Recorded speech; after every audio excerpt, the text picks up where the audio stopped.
A Fox News alert, Britain is a country in mourning and on high alert this morning. Prime Minister Theresa May saying that another attack may be imminent. Joining us now, Lloyd Figgins, a terror and crisis management expert. I want to talk to you, first of all, about this suspect who they believe carried out this cowardly homicide attack, in that apparently somehow authorities had known of this person.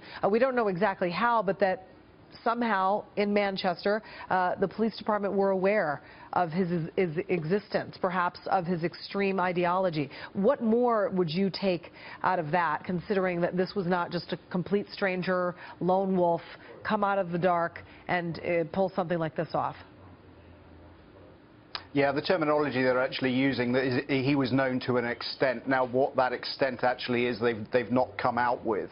The fact that he probably was under some form of surveillance might lead us to believe that they should have known more. But, you know, we live in a country where we've got phenomenal security services, great police services.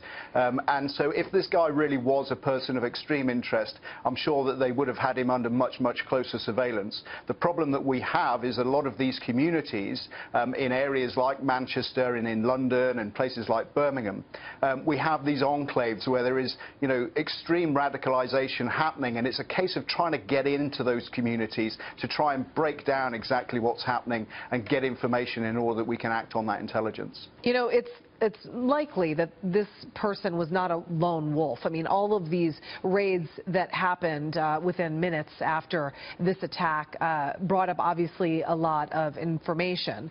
One person was arrested.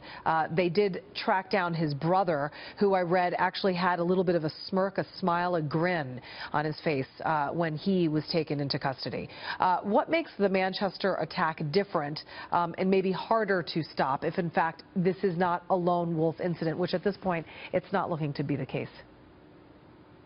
No, I don't think it is, and I think that as the investigation carries on, we're going to find out that, you know, hopefully not, but this could be part of a larger criminal terrorist cell. And that's the job now of the investigators and of the security services, to actually find out, to piece together what actually went on here, who this character was, who were his accomplices, and how many more of them are there actually out there. You know, that's why we've raised the threat level to critical, in order that we can actually start putting people on the street, more resources on the streets. We can get the military on the streets in key places such as airports, railway stations, bus terminals and so on, in order that we can help protect the public as best we possibly can until we can track down these individuals and bring them to justice.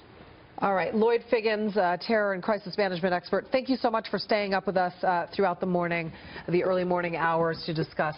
We really do appreciate your insight. My pleasure.